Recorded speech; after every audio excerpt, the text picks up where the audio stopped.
en el planteamiento de la filosofía presocrática. Ya hemos visto, de cierta manera, este surgimiento que aparece con Tales, de Mileto, y bueno, ahora creo que será bueno que sigamos en ese camino, digamos, para avanzar a, digamos, una gran cantidad de filósofos presocráticos. Y aquí, no sé si ustedes se acuerdan que yo les había enseñado en algún momento una lista, una, una línea del tiempo, perdón, no una lista, sino una línea del tiempo, ¿no? Entonces, bueno, es importante un poco, tal vez en ese sentido, volver sobre ella. Voy a presentarla aquí ahora, solo para hacer algunas precisiones, ¿no? Volver a esa línea temporal y, bueno, a partir de eso, pues, hablar de algunas cosas y, bueno, leer algunos fragmentos, ver algunas de las indicaciones para las tareitas que están por ahí, en fin, ya, pero permítanme, déjenme, aquí está, la línea de tiempo. Por aquí lo pueden ver. También quisiera aprovechar para recomendarles una lectura que, digamos, podríamos nosotros también hacer, como una historia de la filosofía que es muy buena y me gustaría recomendarles. Miren acá, entonces, como hay varias escuelas en el mundo antiguo, estamos en el periodo presocrático, ¿ya lo ven? Periodo presocrático. Y estos Genófanes, Tales, Anaximandro, Anaxímenes, Heráclito, ¿no? Formarían parte de esta escuela distinguida con color verde o color, sí, verde, ¿no? Digamos, podríamos identificarlos, ¿no? Aquí podemos ver un poco, digamos, cuál es la línea temporal. Lo recordaremos, 624 a.C.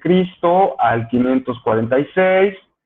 Tenemos a Anaximandro, más joven que Tales de Mileto, 12 años más joven que Tales.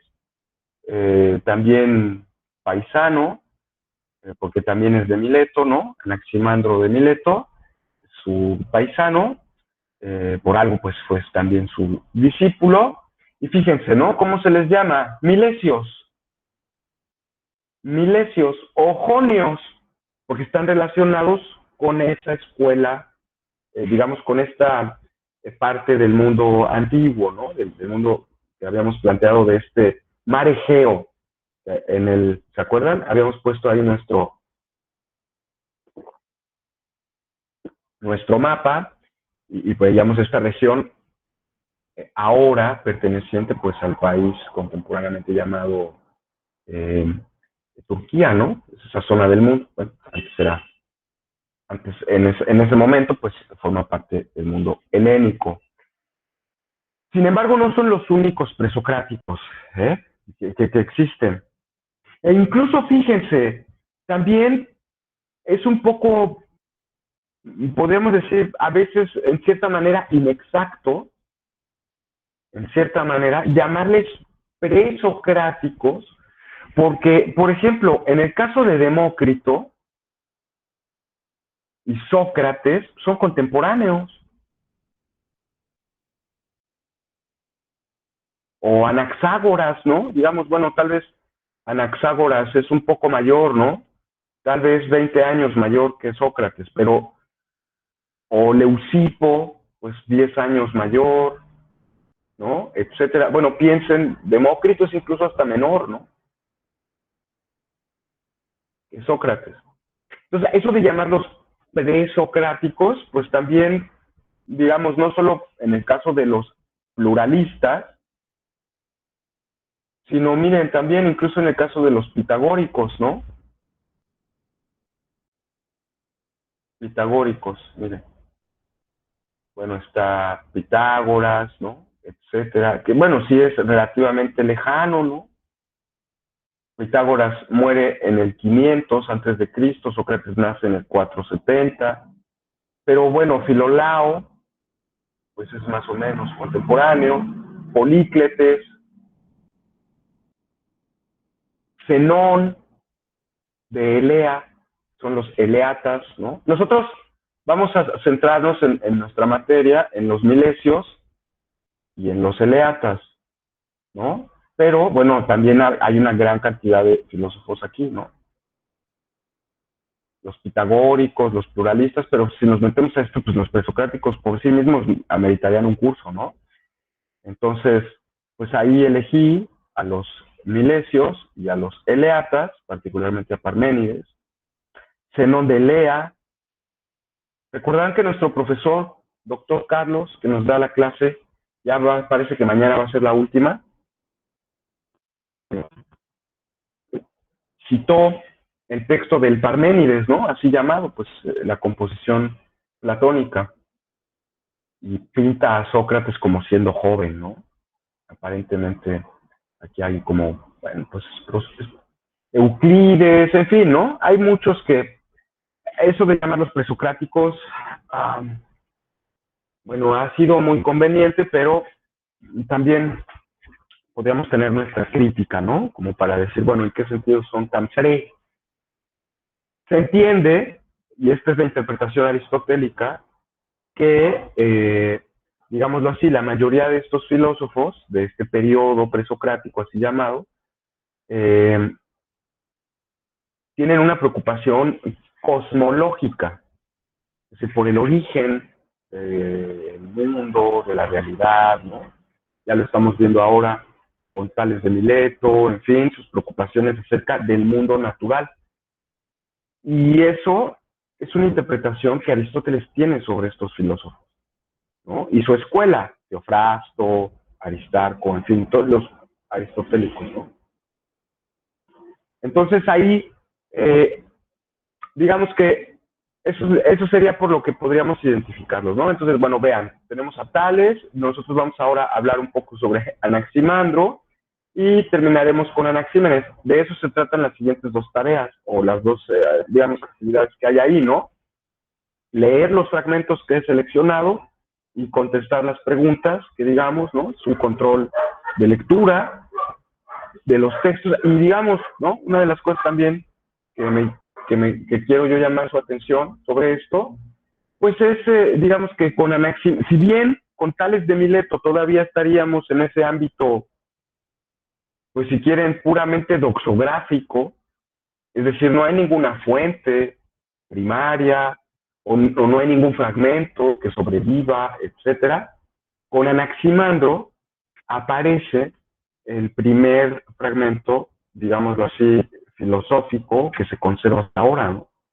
Que ya les he dicho, son por ahí de unas 12 o 13 líneas, este fragmento, ¿no? Que digamos que podríamos decir es el texto mismo, ¿no? De una obra que nos ha sobrevivido de esta época. Entonces, con Anaximandro ya entramos, ahí sí, en lo que podríamos llamar, pues esto, ¿no? Como la filosofía en términos textuales. Ya tenemos una construcción textual.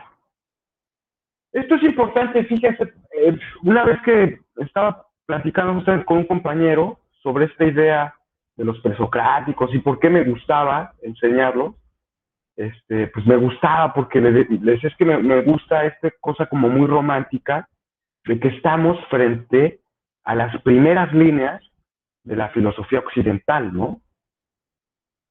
Y entonces él, digamos, como que su contexto era otro y me dijo, bueno, en música pasa un poco como lo que dices tú que pasa con Tales de Mileto. Porque, por ejemplo, la música de la Edad Media, llamada así, la Edad Media, siglo X, al siglo XIV, al siglo XV, pues esa música no se sabe nada, ¿no? Porque no hay nada escrito, digamos, no hay partituras, ¿no? Perdón, esta es la de la ropa, ¿no? La de la lista de pendientes. Entonces no hay partituras, ¿no? Ya saben, aquí a ver usted cómo va a ser, ¿no? Y tal. Pues no hay nada de eso así. O digamos, las notaciones, pues ustedes lo saben, ¿no? Son realmente muy, muy recientes. Estas claves de sol, fa, todo la música clásica se llama así, y vean de qué periodo es. estamos ya en la modernidad, ¿no? Según en filosofía, pues Beethoven, Bach, ¿no? Y claro, pues ¿sabes? Porque tenemos música, y me decía, pues ahí están las partituras, ¿no? Y podemos interpretarlas de múltiples maneras, ya están los textos, diríamos nosotros, filósofos, ¿no? Filósofas.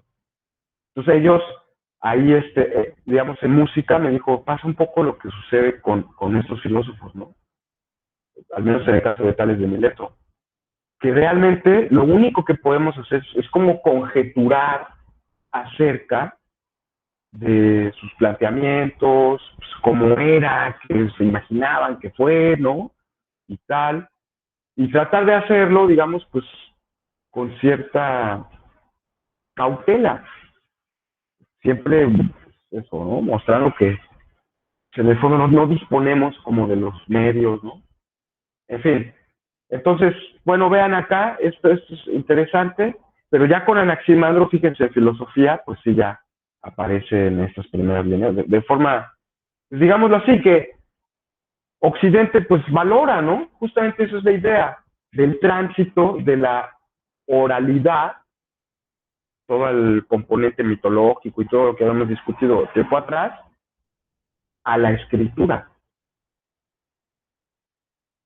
que es otra codificación, ¿no? Que exige otro rigor. No es que sea más riguroso que las cuestiones orales. También las cuestiones orales, ya lo vimos, tienen su lógica de la expresividad. Nada más que acá, en la lógica de, digámoslo así, de la escritura, los, digamos, conceptos son lo primordial, ¿no? Bueno, en fin. Entonces, ahí está. Les dejo de compartir esto para compartirles otra pantalla con una lectura. Esta es la lectura que les quiero recomendar.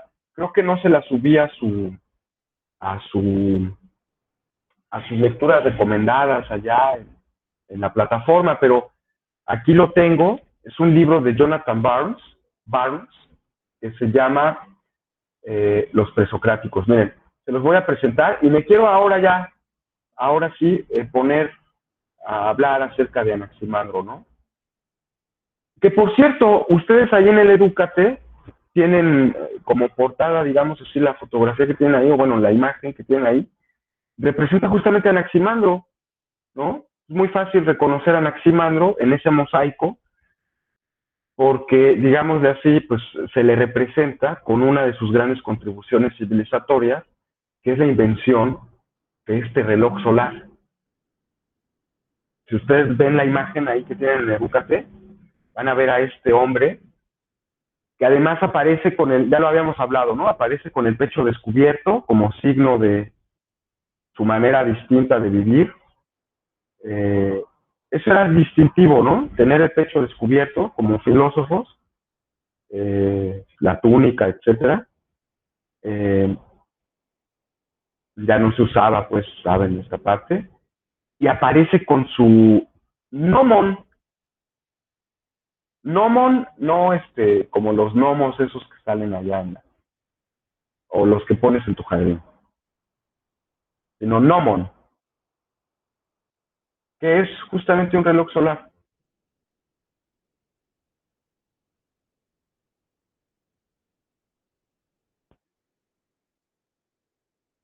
Construirlo fue uno de sus grandes avances, bueno, vamos a decirlo así, o propuestas civilizatorias, que digamos, ¿no? Ya habíamos dicho que Tales de Mileto hizo también grandes contribuciones a la astronomía, vio sus cosas así sobre los equinoccios, etcétera, predijo un eclipse, ¿no?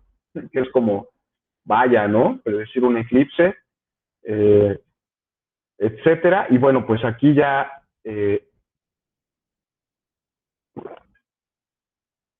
justamente como heredero de esa tradición, pues su maestro Tales de Mileto, pues Anaximandro propone su gnomon, ¿no? Entonces ahí lo ven ustedes en el Educate. Me quiero ahora centrar en esta lectura.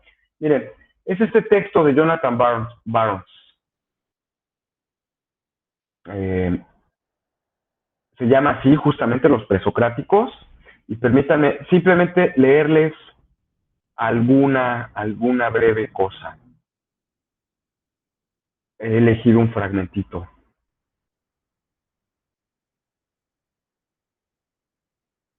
Por favor, díganme si pueden ver ustedes también el texto. Sí. Sí. Gracias, muchas gracias. Ahí se los voy a pasar, ahorita se los paso. Anaximandro y la naturaleza es el segundo capítulo. El conocimiento pantológico. Bueno, Anaximandro fue contemporáneo, más joven y conciudadano de Tales. No es preciso aceptar la idea convencional de que fueron maestro y alumno para pensar que el más joven de ellos conocía las ideas de otro y se sintió estimulado por ellas. Anaximandro se convirtió en el primer griego que sabemos confeccionó un discurso escrito perifisis sobre la naturaleza. Y ahí se da un fragmento, ¿ya lo ven? Temistio. Y se pone, esta numeración es la numeración de Diels y de Krantz, de los presocráticos. Bueno, ese texto, ¿no? Vimos en griego y alemán. De esta obra apenas nos han llegado una docena de palabras.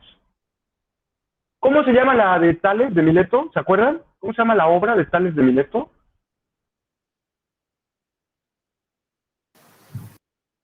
Cosmología náutica. Así es, Cosmología Náutica. Muchas gracias. No pude saber quién fue, pero muchas gracias. Un punto más por saber. Exacto. No pude ver quién fue, pero ahí Ok. se quedé.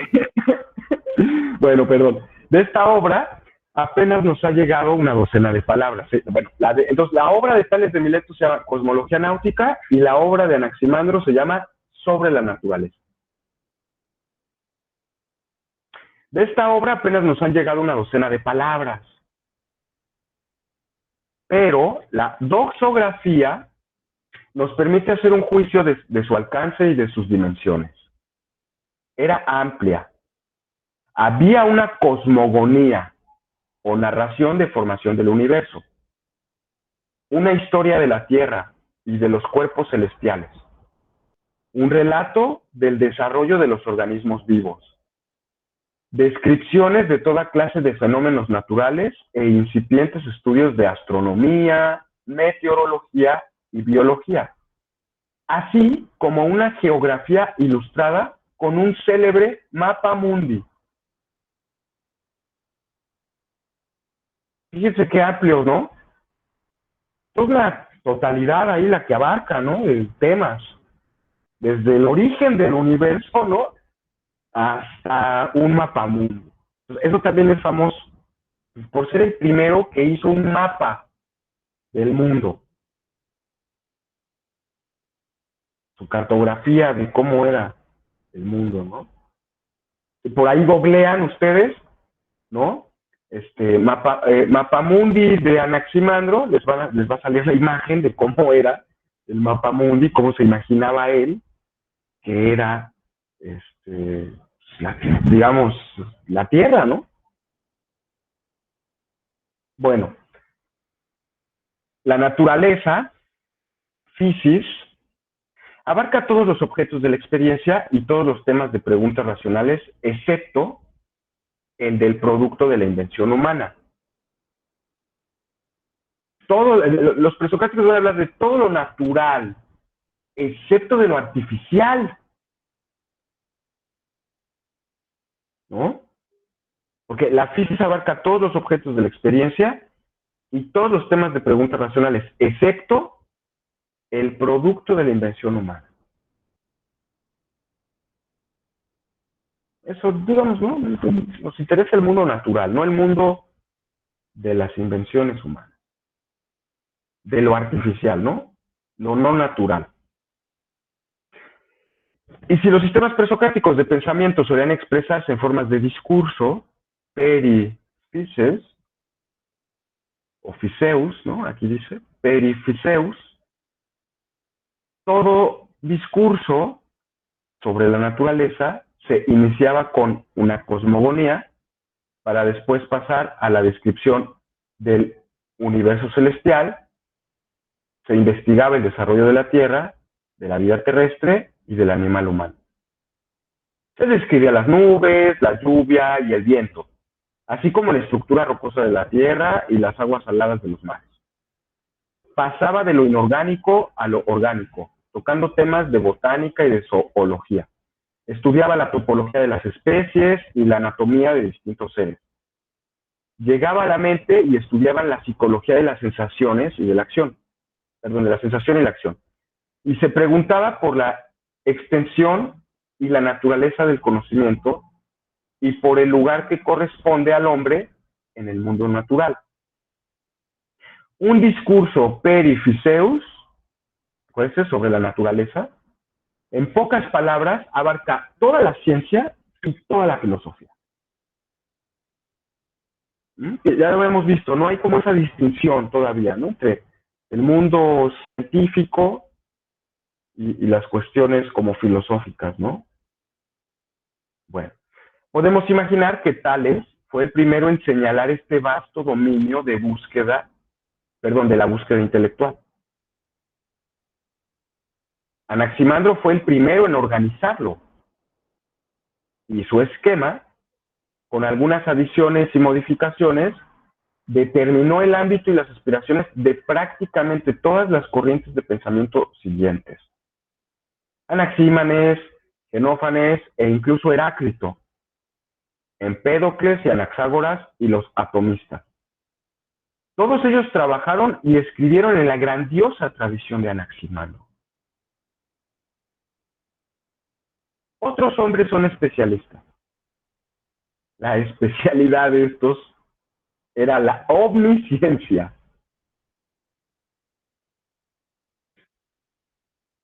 Porque el especialista es el que sabe mucho sobre muy poco.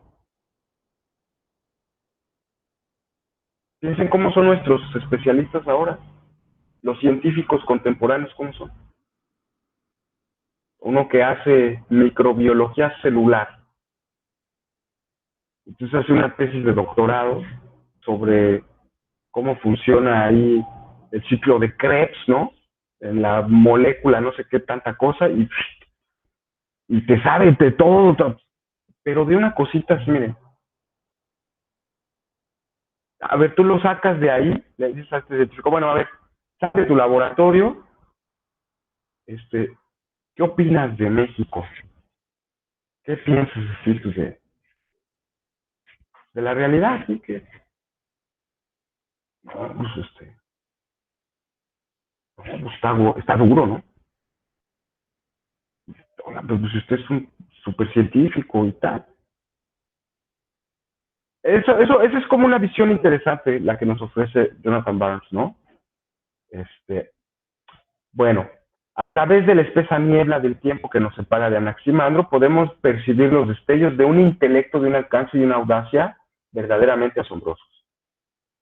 La capacidad de su mente se completaba con una poderosa capacidad para la argumentación y con una ingeniosa imaginación. Su sistema astrológico es ejemplo de su virtuosismo intelectual. La Tierra es el centro inmóvil de un cosmos que gira. A su alrededor hay dos círculos concéntricos, uno para las estrellas, uno para la Luna y uno para el Sol. Estos círculos son huecos y están llenos de fuego.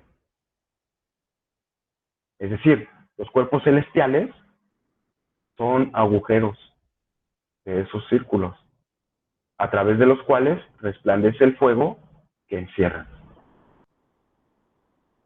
Cuando, por ejemplo, ustedes ven el Sol, en realidad no están viendo así es esta esfera, ¿no? Así que ahora ya sabemos cómo es, sino que según Anaximandro, lo que nosotros estamos viendo es un hueco que hay en el cielo a través del cual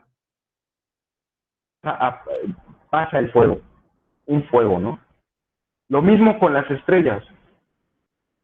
Las estrellas son pequeños agujeros en el cielo a través de los cuales pasa el fuego exterior al cielo, digamos, de esta esfera, ¿no? Imagínense pensar que el sol es un hoyo en el cielo, o la luna también, ¿no? Son agujeros ahí que están. En lugar de pensar, bueno, la luna, pues es una gran roca, o que, como vamos a decir, ¿no? Etcétera. Bueno, las aplicaciones de esta teoría desarrollada con una apasionada mezcla de matemáticas, perspicacia y fantasía, explicaban los diversos acontecimientos del cielo. Bueno, fíjense, en este capítulo con eso concluyo esta lectura. En este capítulo me ocuparé primero del darwinismo de Anaximandro.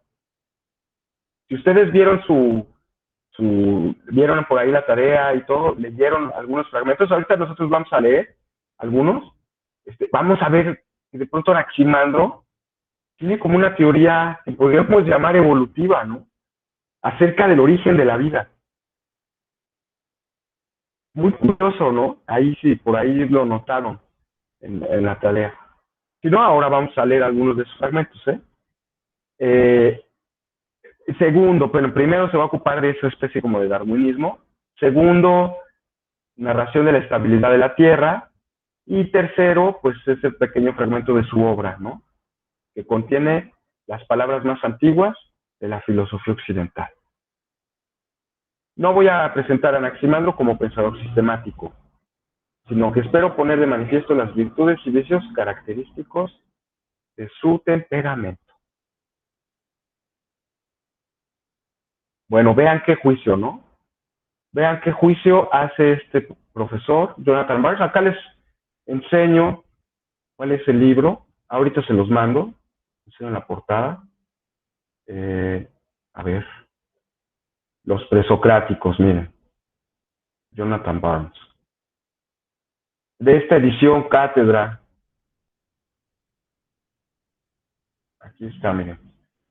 A ver, aquí se puede ver un poquito mejor los presocráticos. Bueno, no sé por qué pusieron una tortuga, pero por ahí si lo ven en alguna librería, pues lo pueden comprar, ¿no? Ya si lo tienen aquí en el PDF, pues por ahí se los voy a mandar. Sobre todo, fíjense, hay una cosa que también hay que ser como muy, ahora que estamos tratando con los PDFs y todo, hay que ser muy cuidadosos. No todos los documentos en PDF son citables. No todos los pueden citar porque pues algunas ediciones, incluso en PDF, también son piratas, como hay ediciones piratas de libros normales, ¿no?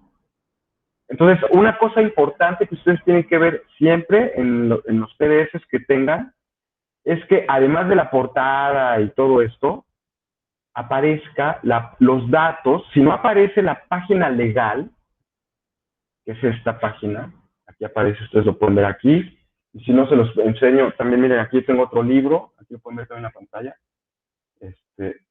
son libros sobre Kant, viene ya sea la portada, viene esto, y bueno, aquí aparece otra vez la portada, ya en algún lugarcito aparece la página que contiene todos los datos de la edición, el número, el año, por ejemplo, de edición, los derechos reservados, ¿no? Por eso se llama página legal, porque aparecen como varios datos importantes, miren, ahí lo ven, todos los derechos reservados, etcétera. En fin, el título de la obra, quién hace la traducción, en caso de que haya traducción, etcétera. Quién es la editorial, en fin, ¿no? Dónde se imprime. Eso es muy importante, todos los libros lo traen. Los derechos de la obra del autor, Jonathan Barnes. La editorial, su dirección, bueno, la ciudad, importantísimo, ¿no? Esos son los datos que se usan, ya lo saben ustedes, para hacer las bibliografías, editorial, año y ciudad. Algunas veces ni siquiera la editorial, a veces nada más la ciudad en la que se editó, ¿no? A veces no es necesario poner qué editorial es. Bueno, entonces es importante, ahí se los voy a pasar, es realmente una gran obra. Ya lo ven, también es bastante amplia. Bueno, justo sobre Anaximandro tenemos en esta obra, que ustedes tienen ahí disponibles, de la que yo saqué los fragmentos, digámoslo así, pues algunos de los fragmentitos que me gustaría ahora leer sobre Anaximandro y tal vez comentar algo, ¿no? Tal vez no solo leerlos, sino comentar algo acerca de este filósofo, digamos, recurriendo a la doxografía pues más tradicional. Aquí lo ven, Diógenes Laercio, ¿no? Su libro sobre los filósofos más antiguos, perdón, los filósofos más famosos de la antigüedad. Entonces, bueno, vamos a ver fechas, libro y actividades científicas. ¿Alguien quisiera ayudarme a leer este parágrafo o este fragmento, número 94? Le ayudo yo, maestro. Adelante, voy a tratar de hacerlo un poquito más grande para que... Ay, bueno, no tanto, a ver. ¿Sí puedes ver ahí? Sí. Perfecto. A ver, ¿ya empiezo? Adelante, adelante. Anaximandro, hijo de Praxíades, de Mileto, afirma que el principio y el elemento es lo indefinido, sin distinguir el aire, el agua o cualquier otra cosa. Fue también el primero en inventar un gnomón y lo colocó sobre los reflejos del sol, solo que ahí no se ve el acento, no sé si lo tiene. No lo tiene. La sedenomia, según dice Favorino en su Historia Varia, para marcar los solsticios y equinoccios, y construyó un indicador de horas. Fue el primero en trazar el perímetro de la tierra y del mar, y construyó también una esfera celeste. Hizo una exposición compendiada de sus opiniones, que encontró tal vez por casualidad también el ateniense Apolodoro. Este afirma en sus crónicas que Anaximandro tenía 64 años de edad en el mundo segundo de la Olimpiada 58 y que murió poco después. Su acmé, sí es acmé, ¿verdad? Uh-huh. Coincidió aproximadamente con la época de Polícrates, tirano de Samos. Muy bien, muchas gracias. Bueno, aquí hay varias cosas, como primero el término acmé, que nos salta aquí de pronto. En medicina se emplea el acmé para referirse a cuando hay un estado en el que los síntomas de la enfermedad pues son más altos, ¿no? Es el punto más álgido en el caso de la medicina. Pero esa palabra que se emplea en medicina, acmé, es tomada justamente de la filosofía y significa el florecimiento del pensamiento de la vida de este pensador, ¿no? Es decir, el acmé es, digámoslo así, el floriut, dicen los franceses, ¿no? Este estado de pleno madurez de su pensamiento, en el que su pensamiento se encuentra en su punto más alto. Eso significa acmé. Y fíjense, ¿no? Esto también es importante. El acmé de los filósofos presocráticos y en general estaba muy cercano a su muerte. Eso, digamos, de cierta manera, marca como una cierta figura tradicional, nos da una imagen, nos pinta un cuadro muy tradicional del filósofo como siendo un anciano. El sabio, acuérdense, ¿no? O sea, los sabios pues, no son aquí hasta se les dice de forma despectiva, ¿no? Muchachos imberbes, ¿no? Estos chamacos, ¿no? Pues no, el sabio, ¿no? Es como el anciano.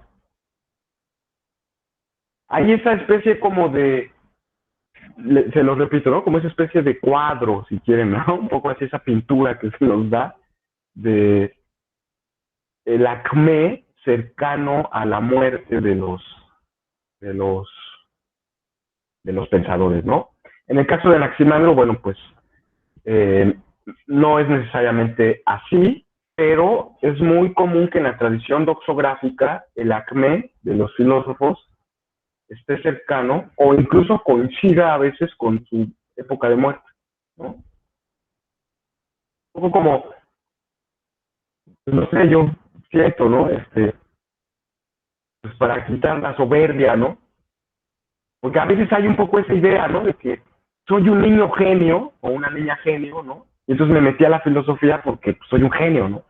Ya lo soy, ¿no?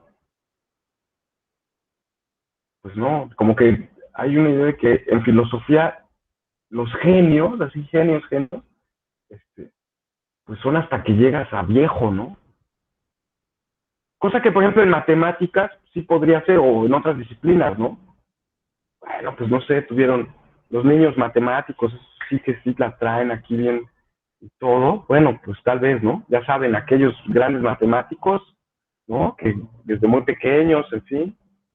O la música, ¿no? Ciertas cuestiones ahí artísticas, etcétera. Bueno, puede ser, ¿no?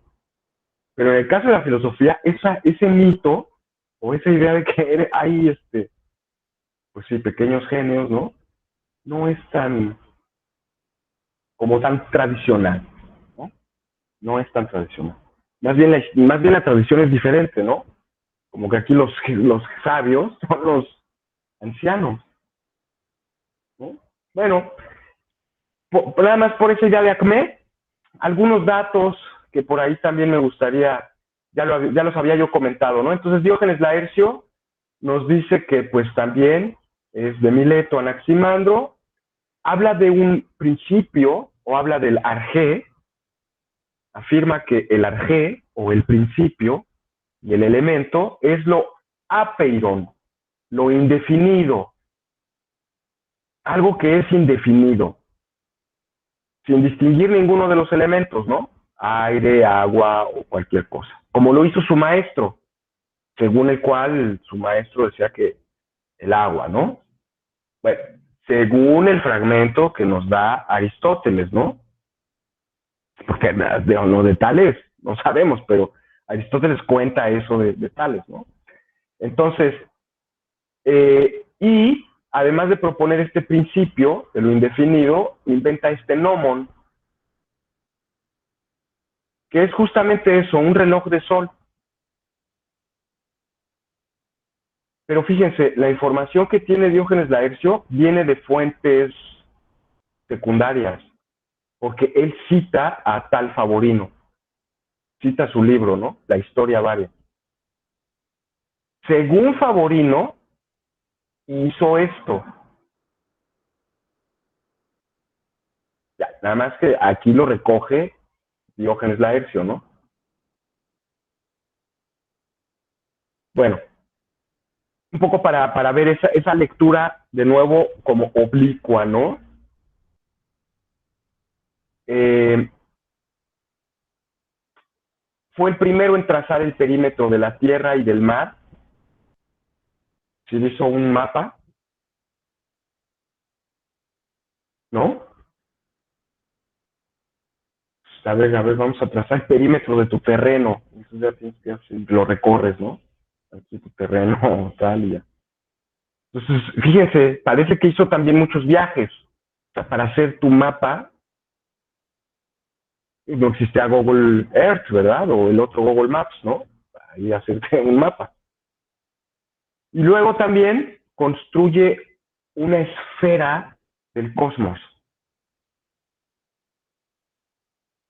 Que ya Tales de Mileto había propuesto, ¿se acuerdan? Que teníamos como una imagen en la presentación que les había puesto de este cosmos celestial de, de, de Tales de Mileto, en el que el agua ocupaba la parte de abajo de la esfera y, digamos, las estrellas ocupan la parte de arriba y la Tierra que es plana, la Tierra es plana, está, digámoslo así, sobre el agua, ¿no? lo que es redondo es el cosmos, ¿no? Esa esfera celeste. Están, digamos, debajo del agua, ¿no? Y aquí arriba pues, las estrellas, etcétera. Cuestiones ahí astronómicas, en fin. Entonces, eso es importante. Luego también aquí aparece lo que dice el Dr. Burns, ¿no? No el Dr. Burns, sino Jonathan Burns, no de los Simpsons, sino Jonathan Burns, ¿no? O Barnes. Hizo una exposición compendiada de todas sus opiniones. Sistematizó su obra.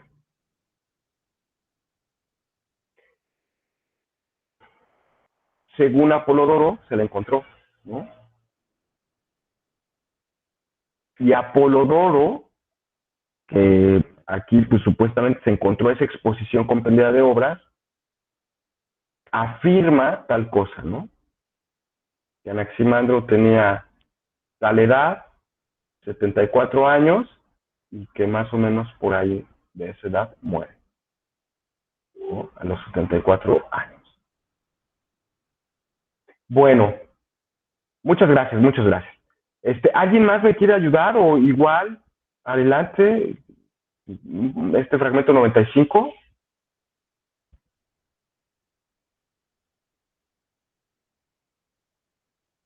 O quisiera que yo lo lea. 95. Anaximandro, hijo de Praxiades de Mileto, filósofo conciudadano, discípulo y sucesor de Tales. Fue el primero en descubrir el equinoccio, los solsticios, un indicador de horas y que la Tierra estaba situada en el centro. Introdujo el gnomon y en general dio a conocer un esbozo de geometría. Escribió sobre la naturaleza, circuito de la Tierra, sobre las estrellas fijas, una esfera celeste y algunas otras obras. Fíjense, aquí al menos se citan 3 obras diferentes, ¿no? Su obra magna sobre la naturaleza, circuito de la Tierra, otra obra, sobre las estrellas fijas, esfera celeste. Son los títulos, ¿no? De las obras, se llamaban. Y algunas otras, ¿no? Bueno, nada más cita estas 3. Nosotros, digamos, nos concentraremos particularmente en esta sobre la naturaleza.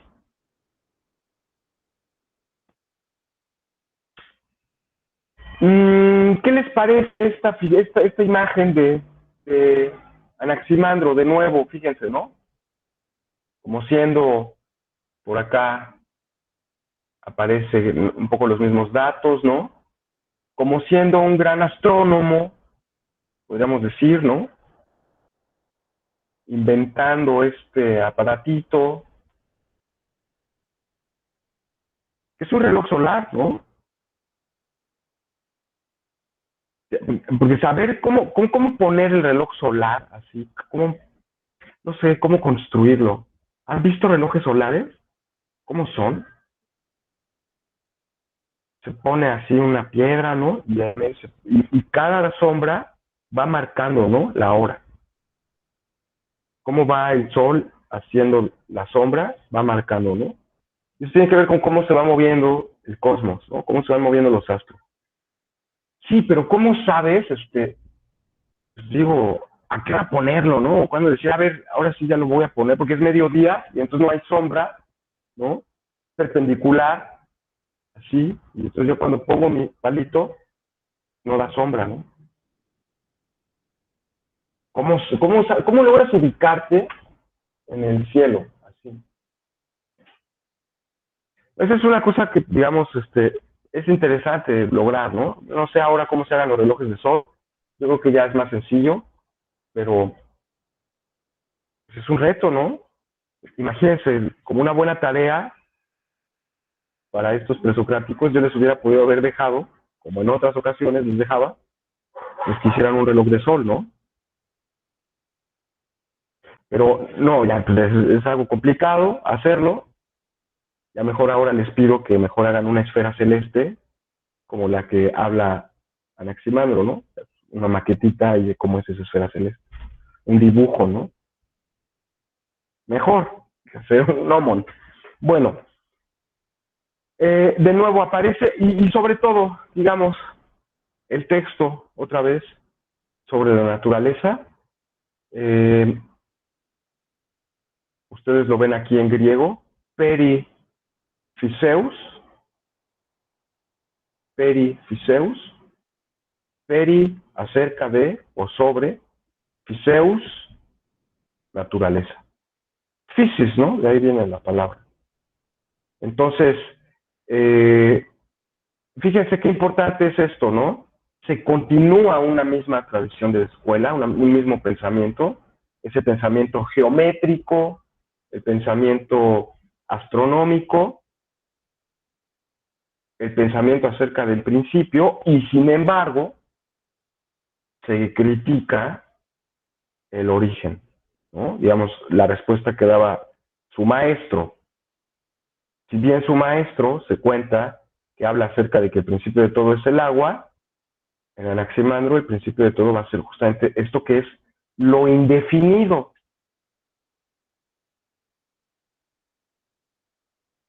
Y de eso trata justamente la tarea, de hablar sobre lo apeiron, ¿no? Déjenme, ahora no les voy a compartir y voy a abrir aquel archivo, ¿no? Para que podamos irlo leyendo, al menos este fragmento, acerca de qué se trata este principio, así llamado indefinido, lo indefinido.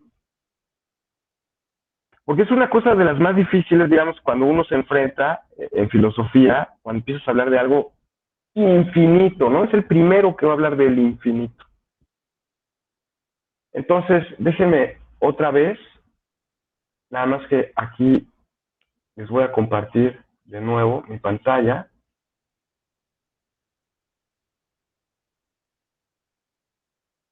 Aquí me pregunta Carlos, ¿puedo configurar la actividad para poder subir los archivos? Pues voy a tratar de hacerlo porque no sé cómo se hace. Voy a tratar de hacerlo. Si no, pues puede mandarme uno y luego me puede mandar otro por el correo o así. Si es que no pueden subir los dos archivos o como lo habíamos pensado, hacer los dos archivos uno solo. ¿Sí? Adelante, Fanny. Adelante, Fanny. Nada más como una opción para el resto de los compañeros, también se pueden guardar las dos actividades en formato PDF y en la página de I Love PDF te da la acción de fusionar dos PDFs en uno solo. Y ya en dado caso de que este estuviera muy pesado, también tiene la opción de hacerlo menos pesado. Bueno, a ver, esa es otra opción. Muchas gracias, Fanny. Muchas gracias. Así es, así es. Si tienen ese problema, ya una vez que lo hayan resuelto, digamos, lo editan en el procesador de textos que tengan. Yo uso Word, porque pues, es como el más popular, ¿no? Pero hay muchos otros. Entonces, igual, resuelven aquí las tareitas, ¿no? Hacen aquí lo que se les pida, etcétera. Ahora mismo podemos un poco ir comentando y tal vez resolviendo, pero igual lo terminan de hacer, lo convierten en ese PDF y lo suben, digamos en uno solo, ¿no? Pero pueden fusionar los archivos, es decir, que tengan ya por aquí, lo contestan y luego le añaden el otro, descargan el otro y en una página, pues sí, 5, la siguiente página, digamos, dejan una página en blanco y a la siguiente, pues ya ponen la otra tarea. Puede ser, ¿no? Bueno, ahí está. Entonces, ¿qué les parece? Espero que no sea muy tedioso esta lectura.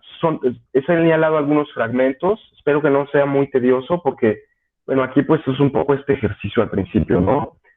Sobre todo se presta en estos fragmentos, en este periodo de pensamiento filosófico porque, bueno, es fragmentario, ¿no? Esta clase de trabajo. Bueno, vamos a hablar de eso apeiron. lo indeterminado, lo infinito, el principio, según Diógenes Laercio, propone Anaximandro. Entonces, Universidad Autónoma de Chiapas, Facultad de Humanidades, licenciatura en Filosofía, Historia de la Filosofía Antigua. Si ven, trabajo en clase, más que tarea, es como un trabajo en clase, ¿no?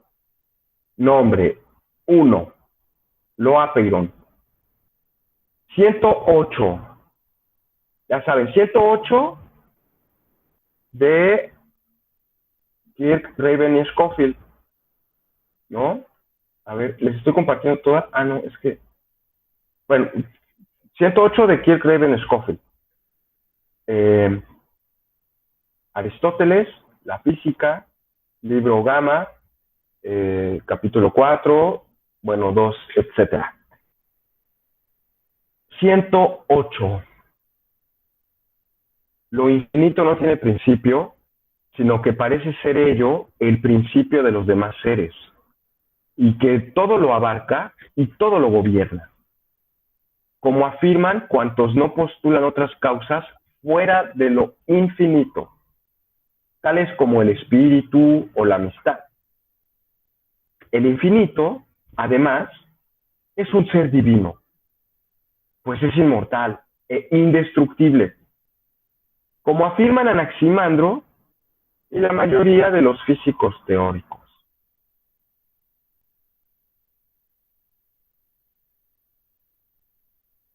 Fíjense, aquí hay varias partes en este comentario, ¿no?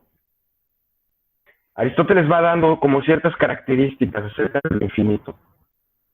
Lo infinito no tiene principio, no tiene fin. Por eso es infinito. Sin principio, ¿no? No tiene un origen. Más bien, eso infinito parece ser lo que da origen a todo lo demás. Y además, todo lo abarca, todo lo gobierna.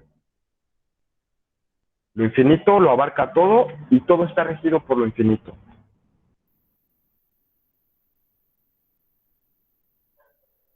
Y luego dice, además, es divino. Lo infinito.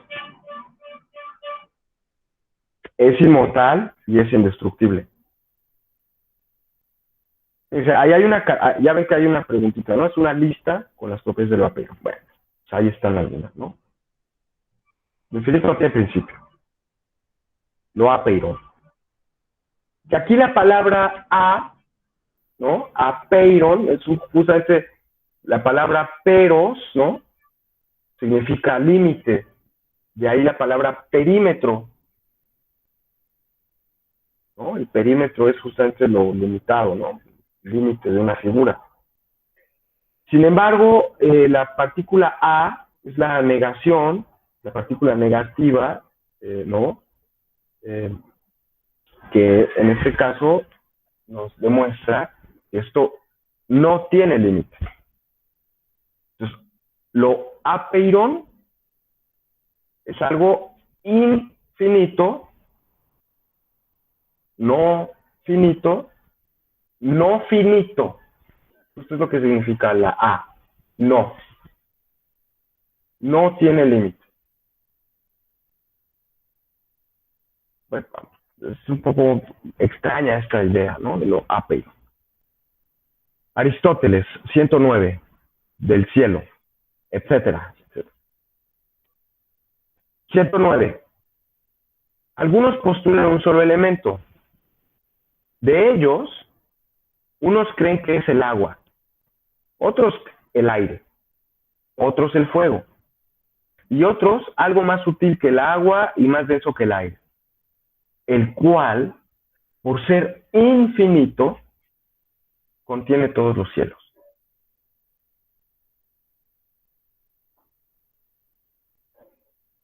Un solo elemento. Entonces, lo infinito es un elemento, no son muchos, es un elemento nada más. No hay muchos infinitos, ¿no? Hay un infinito. Postulan un solo elemento. Algunos postulan un solo elemento. Hay otros que postulan varios, ¿no? O un solo principio, o muchos principios. Según Aristóteles, Anaximandro propone un solo principio. Y ese principio que propone ni es el agua, ni es el aire, ni nada, sino que es algo que es más sutil que el agua y más denso que el aire.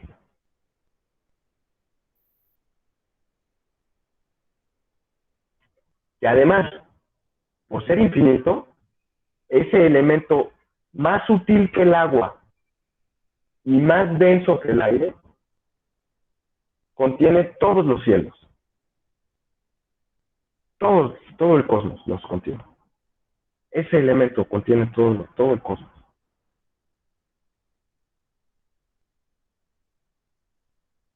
Bueno, según el fragmento 108, ¿qué significará esto que lo apeiron sea divino? ¿Qué querrá decir eso de que lo infinito es algo divino? ¿Qué opinan ustedes sobre esto? A ver, ¿alguna opinión?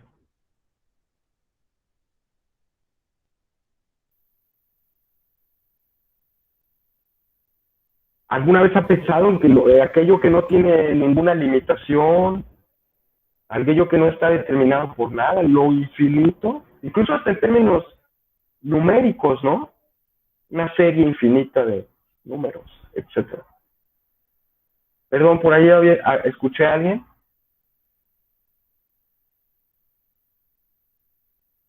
¿A alguien? ¿Alguno? ¿Algún comentario? ¿Podría ser el universo, maestro?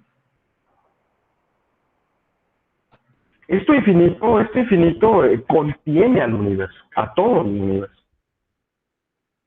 Contiene todos los cielos. A veces pensamos un poco así, ¿no? Que el universo es esta especie de infinitud en el que pues así vamos navegando en el infinito, ¿no? En el espacio infinito, literalmente. Sí, vamos a poner un poco como esa imagen, ¿no? Que a veces hay, yo digo muy simple. Han visto, a mí me sorprendió mucho cuando fui, por ejemplo, a un museo de historia natural y vi cómo era como una historia del universo. Y entonces era como una especie de vértice que va del Big Bang, ya lo saben, ¿no? El punto cero del universo, y se va extendiendo así, digamos, en una cuestión así como, será como una especie de V, en el que se iba ampliando a medida que se ampliaba el tiempo, se ampliaba el espacio también. Y así iba, ¿no? Entonces, la historia del universo es un poco eso, ¿no? El punto cero, Pero, bueno, vamos a pensar que sí, a lo mejor eso que pensamos que es lo infinito y tal, lo apeiron, lo infinito, lo contiene al universo. Aun cuando pensemos que el universo es así, lo contiene. Es lo que lo gobierna además, ¿no? Lo rige a ese, podamos decir el universo, ¿no? Contiene todos los cielos, todos los contiene. Pero la pregunta más bien tiene que ver con la naturaleza divina de este elemento. ¿Qué querrá decir eso? Nos pone aquí Mario Ostrom. Considerando que el divino proviene de Dios o se refiere a Dios, lo infinito es como Dios. Y entiendo que Dios podría interpretarse como un ente sin límites o sin término. Pues sí, efectivamente, ¿no? Es una de las ideas más comunes que se asocian a la divinidad, independientemente de qué religión uno tenga o, no sé, ¿no? Creencias, si es ateo, crees en Marx, ¿no? Etcétera. Exacto, ese es como un punto. Mario ha dado como en el punto en el que yo quiero poner. Es que este principio está en todo. Es omnipresente. Todo lo controla. Fíjense los atributos que le da. Es indestructible, no tiene principio, ¿no? Todo lo gobierna. Es inmortal.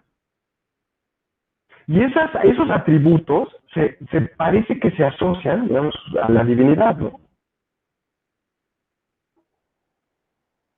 Independientemente de qué creencia tengan, ¿no? Ya les he dicho, son marxistas, son ateos, creen en Marx, está bien, ¿no? O son, dice Mario, el Big Brother, pues no tanto como el Big Brother, ¿no? No es que lo Apeiron, lo infinito sea algo que nos vigile o nos controle o nos gobierne, sino que, en ese, a ver, adelante, Fanny, adelante, a ver, voy a cerrarle aquí, perdón, porque ya me desespera ver tanto cambio de color. Adelante, Fanny. Me imagino que por el mismo tema del contexto histórico en el que estaba Anaximandro, con todo esto de las deidades griegas, se podría decir que va incluso más allá del concepto de Dios que suelen tener los seres humanos, porque, por ejemplo, estas deidades siempre terminamos atribuyéndoles como ciertas características humanas en cuanto a que se enojan, se alegran, sufren, quieren tributo, no quieren tributo, castigan, recompensan y demás. Y en cambio el Aperón es como que simplemente está, o sea, es el principio de todo y ahí está. Lo que suceda pues ya como que no es tema de los hombres, por decirlo de alguna forma. Bueno, sí. Hay una parte que es importante, es cierto, con esto que has dicho, digo que quisiera yo como destacar, ¿no? No, me parece muy bueno tu comentario, pero quisiera yo destacar, eh, o sea, hay como una especie de, sí, como antropomorfización de la divinidad, ¿no? Y ahí, por ejemplo, la escuela Milesia, no con estos, no con Tales, no con Anaximandro, no con Anaxímenes, como la triada jónica, sino más bien, por ejemplo, con Genófanes de Colofón, también perteneciente un poco, ¿no? A este grupo, Milesio. Va a ser muy crítico de esa filosofía, de esa proyección antropomorfa de la religión, o de la divinización de ciertas actitudes o comportamientos humanos, etcétera, ¿no? Ahí me parece que es como un punto que sí hay que destacar, pero al mismo tiempo, digamos, el contexto es importante, pero si uno apela, por ejemplo, al contexto y dice, bueno, es que, bueno, están las mitologías todavía, etcétera, parece ser que la filosofía, pues también está proponiendo nuevas divinidades, ¿no? Igual que la mitología, o sea, parece que no se ha separado del todo de o sea, ¿qué los haría diferentes del discurso mítico? Recordar, ¿no? Los poetas hablan acerca de las divinidades, hablan de los dioses, cómo son, etcétera, nos cuentan sus hazañas, en fin. Y de pronto tenemos en este supuesto tránsito, ¿no? Que hay el mundo mítico, al mundo científico, el mundo racional, el mundo filosófico. Ahí ya está como que, no, hablan de divinidad, ¿no? Pum, ¿no? Entonces ya volvieron a hablar de los dioses. O quieren poner nuevos dioses, o algo ahí medio raro, ¿no? Porque decir que lo Apeiron es así como divino, bueno, fíjense, sobre este punto, ahora leo los comentarios que nos dice Mario. Les recomiendo de nuevo la lectura de, justamente en este apartado de lo Apeiron, de Werner Jaeger, la obra de Werner Jaeger, se los he recomendado, ahí la tienen ustedes en su Educate. Werner Jaeger, Jaeger. La teología de los primeros filósofos griegos. Teología. Filósofos griegos. Desgraciadamente, este libro ya no lo editan en el Fondo de Cultura Económica. Es una pena, ¿eh? Es una gran obra, y o sea, no lo pueden encontrar físicamente. A menos que lo compren así de segunda mano, o que en una bodega, o tengan alguna suerte. Y realmente es muy triste porque, pues, es un clásico. Justamente Werner Jaeger dice que si nos metemos un poco en esa idea así como de que no, es que se separan de los mitos, ¿no? Pero vuelven a ellos, o hablan de nuevo de los dioses. No se separaron. ¿Qué pasó ahí? Werner Jaeger dice algo que es muy interesante. Dice, sí es cierto, ¿no? O sea, parece que estos dioses también hacen una especie de logos, discurso, acerca de la divinidad. Pero significa, digámoslo así, un paso hacia una concepción cada vez más abstracta de la divinidad. Ya no son divinidades materialistas o divinidades, digámoslo así, que se piensan en términos puramente naturales. Acuérdense, esta idea del paganismo, ¿no? O sea, otra vez volver a la idea de que para los griegos estos sacerdotes, etcétera, no son representación de ningún dios, ni vienen aquí a pontificarnos sobre cómo debemos vivir, o no tienen ese carácter judicial o legal, ¿no? Y la religión pagana es una religión del mundo natural, no del más allá. Eso viene con el orfismo, y más o menos, ¿no? Pero ahí hay algo ahí interesante, o sea, esta idea de que estos filósofos no es que se estén separando de todo, o sea, es una crítica a la noción de la divinidad, porque esa divinidad, esa noción de divinidad es muy conceptualmente muy pobre, no sé si me explico.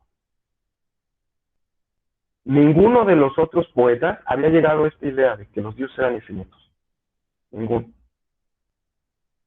A ver, dice Mario Orström, los milenios aún conservan la parte, los milesios aún conservan la parte mítica, y por ende, aun cuando trabajan buscando conocimiento y reflexionando, están en transición del mundo mítico al logos. Sí. Efectivamente, ¿no? No habría que verlos tanto como una especie de punto ya de llegada. Más bien son ese tránsito, son ese proceso. Pero perdón, alguien quería decir algo, escuché un micro abierto, adelante. En este caso, por ejemplo, maestro, las civilizaciones no podrían estar en el infinito, ya que hay civilizaciones antiguas, y ahí es probable que haya el principio de los más seres, de sus costumbres, sus ideas, su gobierno, se postulan de acuerdo a sus costumbres, su religión, ¿sí? La amistad, el ser divino, tienen sus dioses, para ellos inmortalizan a sus dioses, y ahí lo indestructible sí no sé dónde cabría, mi estimado maestro. Bueno, ese es un punto de vista bastante particular. Bueno, yo lo pienso así, y muchas gracias, Flavio. Yo no, a ver, me parece que es como muy obvio, por ejemplo, que los seres humanos somos finitos, ¿no? O sea, nosotros sí estamos limitados, sí tenemos un principio, sí tenemos un término. Incluso, no nada más así como individuos, también como especie. Ahora, bueno, lo estamos viviendo, vivimos esta pandemia, y pues ya saben, la gente está en riesgo, y toda la humanidad está en riesgo de morir, y es una cosa de veras demencial, en fin, como sea, ¿no? Lo que estamos viviendo. Entonces, ahí, por ejemplo, yo sí no creo que pensar que esto infinito pueda ser, por ejemplo, las civilizaciones humanas. Porque yo sí creo que las civilizaciones humanas pues tienen un origen, pero también tienen un fin. Hasta el imperio de Alejandro el Magno, pues cayó, ¿no? Roma, el imperio romano, pues otro gran imperio, ¿no? Cayó. No sé, Estados Unidos, ¿no? Bueno, otro imperio. No sabemos cuándo va a caer, pero pues, esperemos que no sea eterno, ¿no? O sea, bueno, ahí sí yo creo que tal vez no sea tan apropiado, ¿no? pensar que el infinito sea eso, o podamos encontrarlo como en esa historia de las civilizaciones humanas. Porque ahí sí, pues nosotros mismos, pues no sé si afortunada o desafortunadamente, la verdad, tenemos un nacimiento y tenemos una muerte. Un principio, pues ya llegamos aquí, muchos ni quieren ni queríamos, ¿no?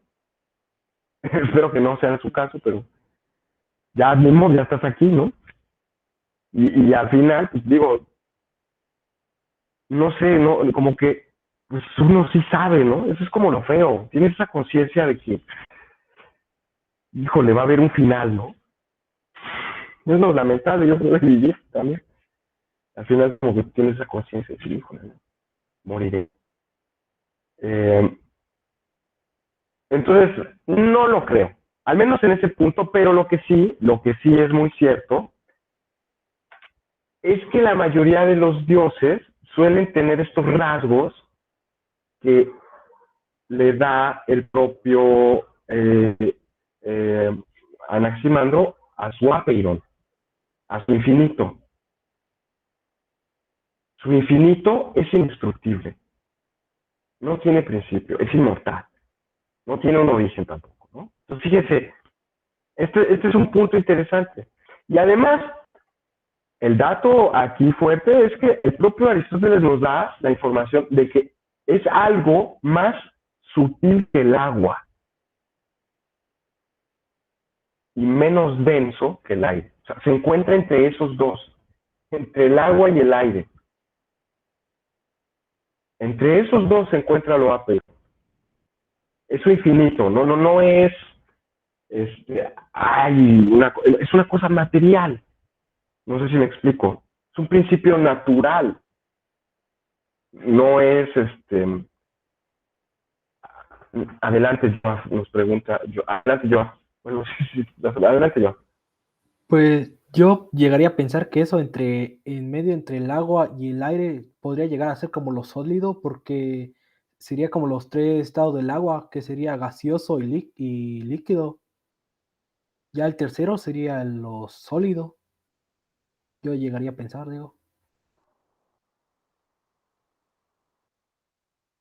No creo que sea justo porque aunque obviamente la Tierra es más densa que el aire, no es más sutil que el agua, es más firme que el agua, la Tierra. Es algo más firme, no es más sutil.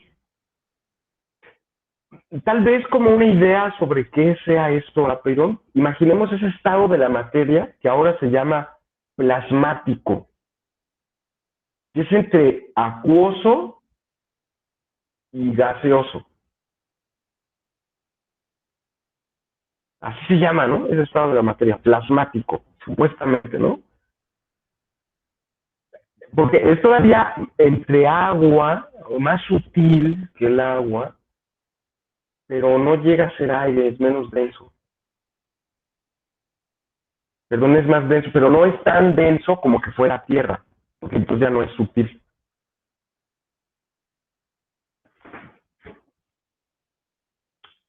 Bueno, aquí hay algunas ideas, con las cuales ustedes pueden ya empezar ahí a pensar y responder estas palabritas, ¿no? ¿Qué significará esto? Que lo infinito sea algo divino, en fin, etcétera, ¿no? Fíjense qué idea. Bueno, y después de este principio de lo apeiron, ¿cómo se forma el cosmos? A partir de él, ¿cómo se forma? Vamos a ver qué dice San Agustín. Fíjense, en 114. En la ciudad de Dios, dice San Agustín, 114. Pues creyó Anaximandro que las cosas nadan no de una sola sustancia, como tales del agua, sino cada una de sus propios principios particulares. Creyó que estos principios de las cosas singulares eran infinitos y que daban origen a mundos innumerables y a cuantas cosas en ellos nacen. Y sostuvo que estos mundos ya se disuelven, ya nacen otra vez, según la edad a la que cada uno es capaz de sobrevivir. Es una de las ideas más interesantes que hay en el pensamiento cosmológico de Anaximandro. Anaximandro va a hablar de una pluralidad de universos. No nada más existe en este universo en el que nosotros vivimos.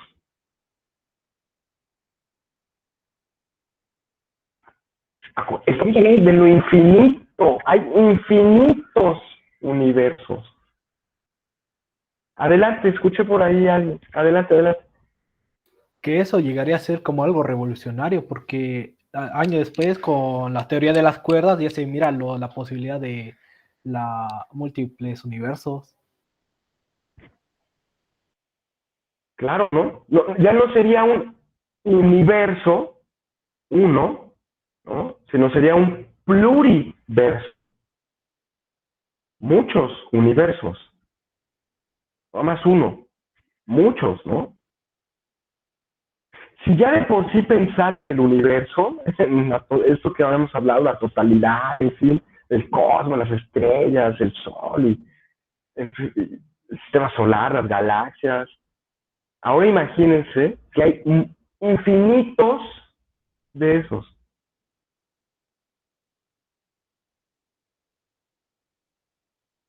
Esa es la segunda parte de la cita, la de los mundos innumerables. Los mundos innumerables, los universos infinitos, innumerables.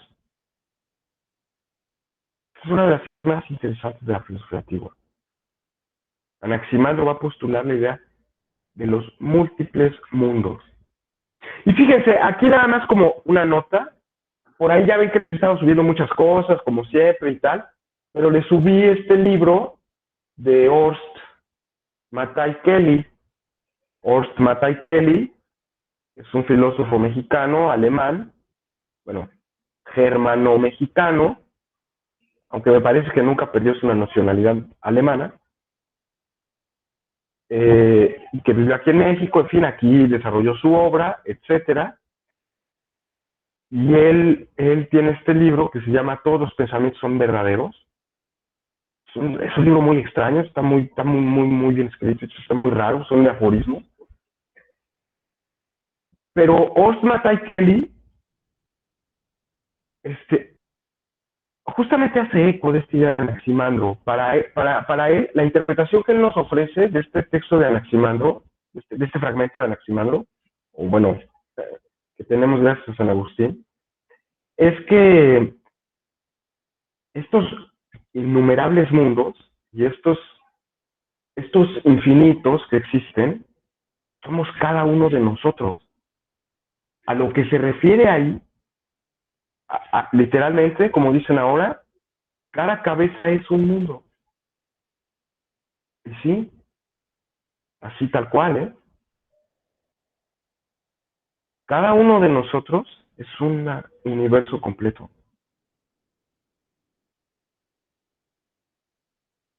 Es como un punto así interesante hacia el que va a dar Mattei Kelly, de su filosofía y todo. A mí me gusta mucho la filosofía de Mattei Kelly y sobre todo también su obra. Dio clases en un CETIS, por ejemplo, en el CETIS de Tijuana, cuando, pues, ¿qué filósofo así de esos que ustedes conocen quiere dar clases en una prepa? Pues nadie. Todo el mundo, ay, no, yo quiero ser doctor y ser no sé qué. Ya saben, pues, cómo es, ¿no? Casi prepa y casi hasta te ven así como, fracasado, ¿no? Esas cosas que, de veras, ¿no? Como si viviéramos nosotros en Suiza o estuviéramos en Holanda, ¿no? Entonces, pues, de modo, a veces yo pienso que es muy clasista, ¿no? Nuestra formación, incluso filosofía y así. Pero bueno, no me voy a meter en eso, perdonen. Cierro eso. Entonces, bueno, pues fíjense, ¿no? Él tenía un poco como esa idea de que estos infinitos, en realidad éramos cada uno de nosotros, nuestra propia subjetividad. Y que así como hay unos mundos que nacen, hay otros que se mueren. Universos o personas, ¿no? Maneras de pensar, formas de ver la realidad. Son auténticos, son suyas, personales, ¿no? Yo no puedo ver las cosas como las ve, por ejemplo, Joab, ¿no? O Nordstrom, pues no. Digo, no, porque a lo mejor tenemos estrategias diferentes, en fin, caracteres distintos, cada quien, ¿no? Y eso es así innumerable. Bueno, ya cierro esa nota sobre Kelly, porque los invito yo a que lean a Matai Keles, averigüen más sobre él. Le escribí yo a la Universidad de Baja California para que ese libro lo pudiera yo comprar, como si ni lo conociera. Qué triste, de veras, ni modo. Ni modo. Porque fue director y fundó la universidad, bueno, formó parte de cuando se inició la licenciatura en filosofía allá en Tijuana, también, ¿no? Entonces, bueno, ni modo. ¿Qué vamos a hacer? Cosmología. Vamos a hablar de otras cosas, ¿no? Mejor. No poner así esto a inventar todo mi rencor social. No tiene caso, ¿no? 114 mejor. Vamos con la primera parte. Anaximandro cree que no hay una sola sustancia. Esto es como un poco contradictorio con lo que nos ha dicho un poco más arriba Aristóteles. Porque sí hay, según Aristóteles, él piensa que nada más hay un elemento, ¿no?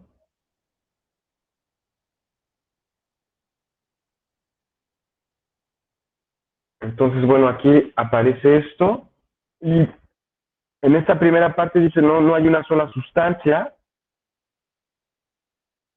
sino que cada cual tiene principios particulares. Y bueno, aquí hay este fragmento.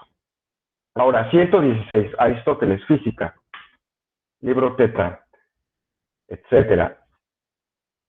116. ¿Tuvo nacimiento alguna vez el movimiento? ¿O no lo tuvo nunca? Ni nunca se acaba.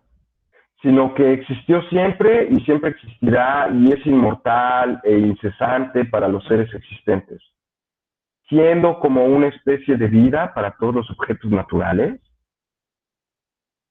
Cuantos afirman que los mundos son infinitos y que unos nacen y otros perecen, dicen que el movimiento existe siempre. Cuantos, en cambio, dicen que hay un solo mundo, eterno o no, también, respecto al movimiento, sostienen, también, respecto al movimiento, las hipótesis correspondientes a su tesis.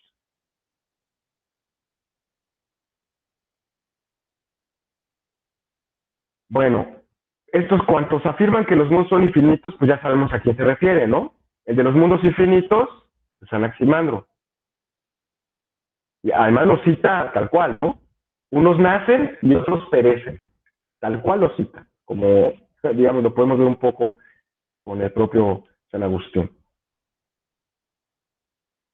Pero fíjense lo que dice, el movimiento es algo que siempre ha existido, es eterno.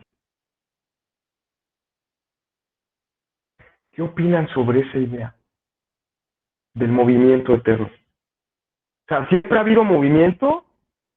¿O en algún momento comenzó? ¿O qué?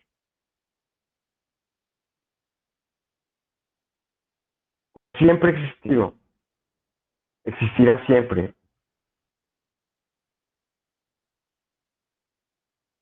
El movimiento, pues, digo, lo vemos, ¿no? El mundo natural, las cosas cambian, se mueven, ¿no? Yo mismo ahora me muevo, ¿no? El aire mueve las cosas, el agua las mueve, todo está en movimiento. ¿Siempre ha existido eso? ¿Tuvo un origen ese movimiento? ¿Qué opinan ustedes sobre esa idea? No, nada más hacia adelante. Me gustaría decirles algo. A diferencia de los cristianos o de los hebreos, para los griegos, digámoslo así, no existe algo así como una creación del mundo o del universo. Este principio de la realidad siempre ha existido. Claro, no bajo esta configuración, por supuesto. No siempre ha existido bajo esta forma. Pero es eterno, ¿eh? El mundo, el universo, la realidad, es eterna. Igual que el movimiento, cambia. Es igual que el movimiento, es eterno, pero, ¿no? Bueno, al menos según esta perspectiva que tiene Anaximandro, ¿qué opinan ustedes? Porque de pronto hay esa idea como más, pues yo diría cristiana, ¿no? Hay origen, y entonces el origen es el principio, Dios, ¿no? Y antes de Dios, pues no había nada, ¿no? Pues Dios crea, y entonces ahora sí creo, y entonces ya crea los objetos y crea el movimiento. Eso lo resuelven fácil los cristianos, ¿no? ¿Siempre existió el movimiento? No. No siempre. Entonces no había nada. Tuvo que ver Dios, en el momento en que Dios crea, ahí también se ve el movimiento. Pero antes no había movimiento. Nada más estaba Dios. Profe, Adelante, adelante. bueno, yo lo estaba pensando desde el tema, no el tema anterior, lo que estamos leyendo antes sobre, y mi postura es, o bueno, mi postulado es que si podríamos decir que el apeiron es como el pensamiento, porque para que haya movimiento nosotros tuvimos que tener la concepción del paso del tiempo, y los animales no tienen ese paso del tiempo. Entonces, tuvimos que tener primero el primer pensamiento o la concepción de un paso de tiempo para entender que hay un tiempo, sí, que hay un movimiento. Y tomando también lo de mundos alternos, es lo que iba a decir, si al ser como un pensamiento, pues cada persona tiene un pensamiento y es diferente de cada uno tiene la perspectiva de lo que es la realidad y cada uno vive en situaciones y circunstancias diferentes a cada uno, son como mundos diferentes. Y al ser un pensamiento no tiene algo determinado, pues el pensamiento llega así como se va, que siempre está en movimiento. Es lo que opino, no sé, hasta ahí mi participación. Sí, muchas gracias, perdón. No pude verte, te oí bien, pero digo, no identifiqué tu voz, a eso me refiero. Pero a ver, en el caso de Anaximandro, es obvio que no puede ser el pensamiento. No puede ser. Tiene que ser algo como el agua, más sutil que el agua y menos denso que el aire. Así de claro. No puede ser otra cosa. Es que es entre el agua y el aire. En medio de eso está. Eso apeiron. Pero como es apeiron, es indeterminado, pues tú no le puedes dar una forma, ¿no? No, pues es que es agua, ¿no? Ya, como tal objeto, ya es agua. O es aire, o es pensamiento. Ahí ya lo estás determinando como algo. Le estás poniendo una etiqueta, le estás poniendo un límite, y no, lo apeiron, pues es eso, indeterminado.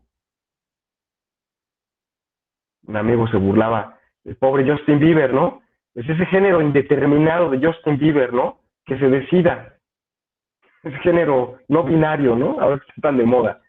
Es indeterminado, ¿no? Porque no puedes decir si es chico, chica, ¿no? Se te espero que a nadie le gusta Justin Bieber, o si les gusta, les pido una disculpa. Pero así platicaba yo con mi amigo, ¿no? Es así, indeterminado. Es lo apeiron, ¿no? No tiene una forma así que tú digas específica, ¿no? Como si lo puede tener el pensamiento, ahí sí, pero hay algo que sí rescato de tu comentario. Anaxágoras va a plantear esa misma idea, que es el pensamiento, el nous, N-O-U-S, nous. El pensamiento es el principio. Sí, él sí va a tener esa idea de que es el nous, ¿no? El pensamiento. Ahí les sugiero que averigüen sobre Anaxágoras de Cleosonte, se llama su ciudad, ¿no? Y bueno, ahí podrán averiguar. Eso viene en los fragmentos de los presocráticos, en fin, en el libro de Keith Raven, en ahora que les voy a pasar, de Jonathan Bars. Por favor, recuérdenme, ¿no? Para que no se me olvide que se los pase.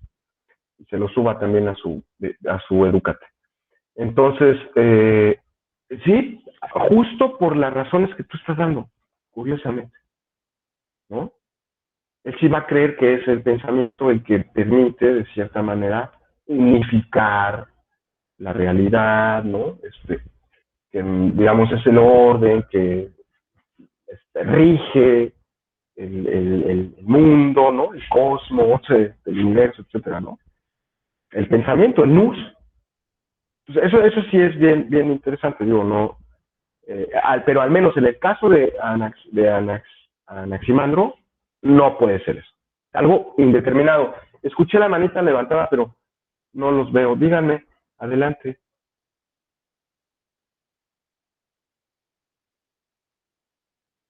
¿No? A ver, Sí, profesor. adelante, Fabi. Pues nada más era para comentar que en el caso en relación de lo que dijo mi compañero, pues cuando uno habla del Apiron como algo indeterminado, pues uno puede sacarse de onda y decirse, oye, pues es que como que indeterminado, con la idea de cómo es que no le vas a poner un nombre, si es A o si es B. Pero en realidad tal vez la pregunta podría ser que a lo mejor se refiere a indeterminado en cuanto a que la conciencia humana, la mente humana, no lo puede entender por lo complejo que es.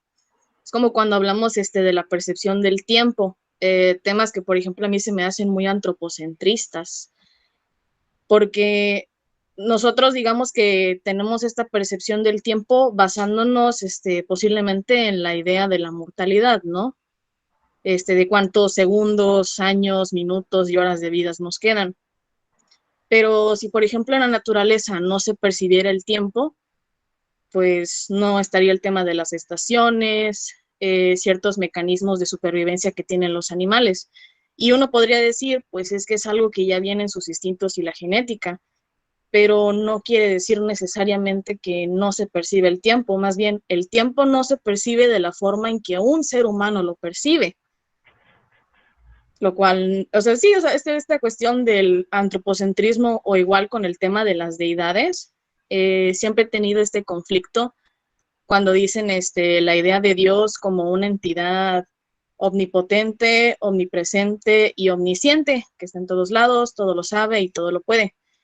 Pero siempre he visto que olvidan el tema de la autosuficiencia, porque si se supone que es como que lo primero que hay, que es lo completo y todo lo demás, si es autosuficiente, no se puede sucumbir, por decirlo de alguna forma, a las necesidades humanas, como el rendir tributo, enojarse, castigar, benevolencia y ese tipo de cosas. Solamente esta parte del antropocentrismo en muchos postulados.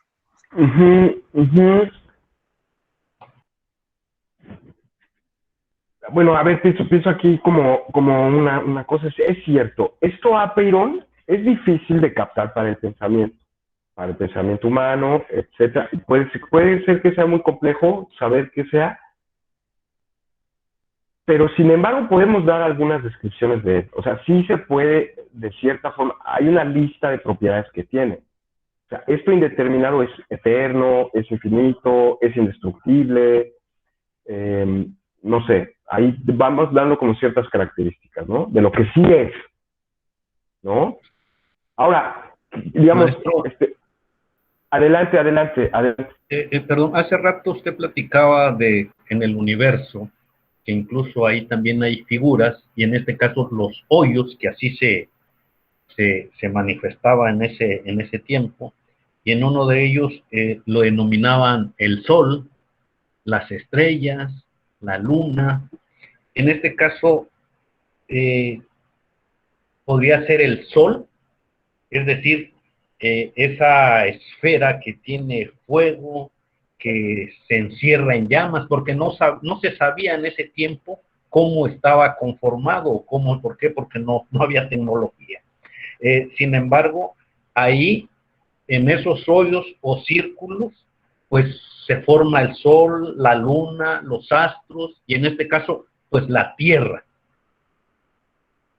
No sé si, recabando lo que usted en principio dijo en ese sentido, no sé si sea, ¿cómo decirle? Bueno, ese es mi punto de vista, porque sí está interesante esto. Y claro que no es adivinanza, pero sí es para que estemos, ahora sí que revolucionando el pensamiento. Gracias, maestro. Sí, sí, muchas gracias, muchas gracias. ¿Otra vez? No. No puede ser, porque el sol es fuego. A ver, es que hay algo que tal vez como que no he logrado explicar de una forma adecuada. Se los puse en su video, pero espero que no los confunda más. Al ratito se los subo. Cualquier cosa que nosotros vemos en el mundo natural, vamos a partir de este ejemplo. Cualquier cosa que nosotros vemos en el mundo natural, en la realidad que nos rodea, siempre es un algo. Es decir, siempre está determinada a ser un algo. Vamos a dejarlo así de abstracto. Una cosa. Yo veo, por ejemplo, que este vaso es algo, ¿no? Un vaso. Y que además es diferente a, pues no sé, mi lápiz. Es distinto. Y así yo como que voy viendo que en la realidad las cosas sí tienen límites. Sí, o sea, sí están limitadas, ¿no? Yo sí puedo distinguir entre el lápiz, el lápiz y el vaso. Imagínense un poco esa idea. Yo puedo distinguir sus límites. ¿Qué pasa, por ejemplo, cuando es de noche o está oscuro? Bueno, justo no podemos discernir los límites de las cosas, ¿no? Entonces te pegas, chocas contra la puerta, o ya te caes ahí con el juguete, o porque no logras distinguir dónde está el límite de una cosa, dónde empieza algo y empieza otro algo, ¿no? Entonces, a ver, vamos a poner un poco esa imagen así, tratar de ponernos en ese nivel, ¿no? Claro, pero cuando ya llega la luz, o cuando ya yo prendo mi vela, o tengo aquí el teléfono y lo enciendo, logro discernir claramente que una cosa es una cosa y otra cosa es otra. Un algo es un X y otro algo es un Y. A eso se le conoce como determinación. Estás marcando un límite. Bueno, yo estoy diciendo que esto es un vaso, por ejemplo. Esto es un vaso. Y no es una silla, y no es un perro, y no es el aire, y no es un vaso. O sea, al momento de delimitarlo, al mismo tiempo, estoy haciendo otras cosas que en fuera. No sé si me explico. Aquí nosotros entonces en la realidad, en el mundo ordinario todos los días, sí vemos las cosas que tienen limitaciones, que tienen ciertos parámetros, ¿no? Ciertos límites, que están determinadas, que son algo, ¿no? Son un algo. Lo que sea, un perro, una abeja, una oruga, son un algo. Y además, puedo diferenciarlos, ¿no? O sea, son diferentes. Justo todo lo contrario a esto es lo apeiron, lo indeterminado.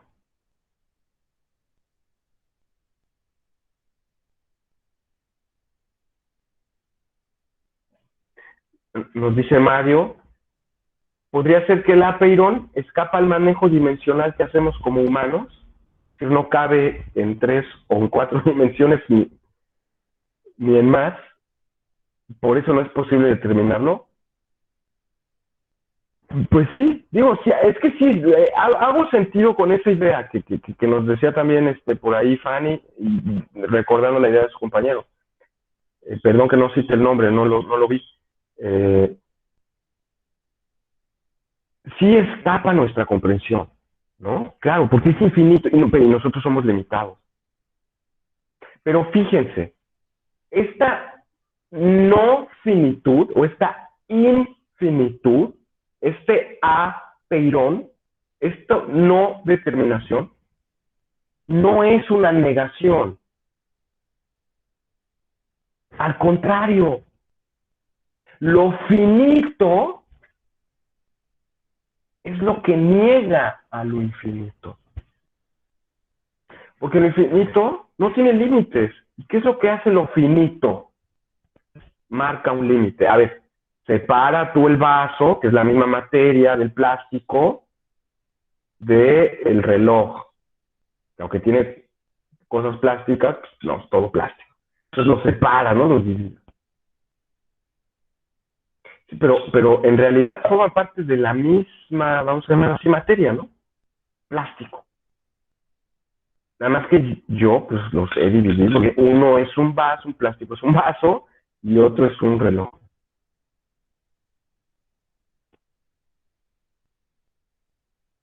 Aunque el origen de los dos es el mismo. Eso indeterminado. Sí, o sea, tienes razón.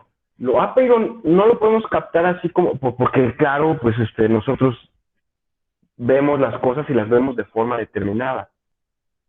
Nosotros sí categorizamos, ¿no? Perdón. Como se los decía con mi ejemplo de la luz, de entrar a un cuarto oscuro. Nosotros cuando vemos, hacemos distinciones, ¿no? Día, noche, blanco, negro, en fin, ¿no? Diversas clasificaciones que se hacen. Y eso es marcar ciertos límites.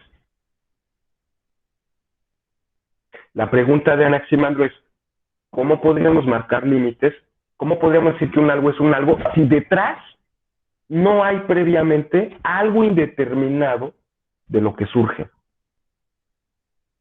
Imagínense ese entre líquido y entre gas, que es lo apeiron, eso entre líquido y entre gaseoso, que es lo apeiron, es lo que permite que exista la gran pluralidad de cosas que hay en la realidad. Porque es así de indeterminado. Entonces dio lugar al plástico, pero de la misma manera da lugar a los perros, y da lugar a los dientes, y da lugar al modem que tengo frente a mí, y da lugar a los astros. Si la materia prima de la que está hecho el universo no fuese así indeterminada, no podrían existir estas cosas así tan distintas unas de otras.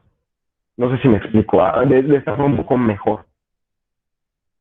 Es que está difícil esto de lo apeiron, ¿eh? No se preocupen, sí que está difícil, ¿eh? Lo vamos a seguir viendo mañana, ¿qué les parece? ¿No? Para que vayamos, si quieren. Ya llegó casi el final de la hora. Quisiera comentar algo más. Si no, lo dejamos aquí. Nos vemos mañana. Les mando su video al ratito.